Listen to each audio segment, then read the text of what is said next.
Suffragists, Poland's first female lawmakers. Polish women were among Europe's first to gain electoral rights. They came from various backgrounds and differed in education, experience, and political views, but shared one goal: to win equal rights for women and end their banishment to margins of public life. The women's emancipation movement in Poland goes back to the 19th century, but grew prominent in the early 20th.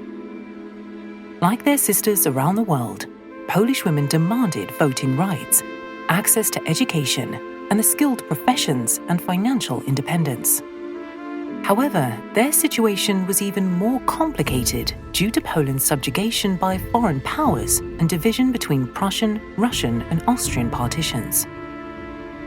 This worsened the already severe limitations on educational opportunities and manifold legal discrimination Polish women had to face.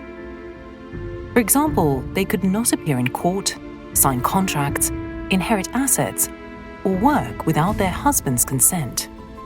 Even when they did work, they could not freely dispose of their own earnings. They were forbidden to divorce, and in most cases of separation, lost custody of their children. Even if their husbands died, they were deprived of parental rights. The onset of World War I, which saw Polish women work as nurses and intelligence agents, and even don uniform to fight at the front, brought deep cultural changes. But the price these women paid was high, often including prison, torture, and death. The Great War put women in a position to assume many traditionally male roles and responsibilities, and they proved perfectly capable of fulfilling them. This experience demonstrated that women could be more than housekeepers. They were ready to roll up their sleeves and help rebuild a country which regained independence on the 11th of November, 1918. After having been erased from the world map for 123 years. Women were given the right to vote and run for political office immediately after Poland regained independence in 1918. In this way, the basic demands of Polish suffragists were met, and the country became a precursor in Europe for granting active and passive electoral rights to women.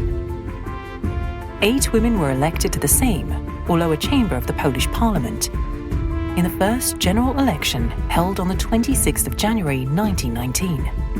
Occupying seats that had previously been reserved for men. Even so, they constituted only 2% of the members of parliament. Initially, the Polish language, which uses gender-specific nouns, had no adequate designation for women MPs. Member of Parliament was modified into various feminine forms. Lacking a proper name for their profession, these women took up an enormous task, but also acquired as MPs new instruments to effect change and take broad-based action as never before. Poland's first women legislators were of various ages and represented almost all parties on the political spectrum, from socialists on the left to national democrats on the right. Their backgrounds were distinguished and accomplishments in social work considerable. Gabriela Balicka-Iwanowska was a doctor of botanical science. Irena Kosmowska was a newspaper columnist who used a male pseudonym. Jadwiga Dziubińska and Anna Piasecka taught education. Maria Moczydłowska and Zofia Moraczewska were school teachers. Zofia Sokolnicka had been active in ensuring education in Polish for young people.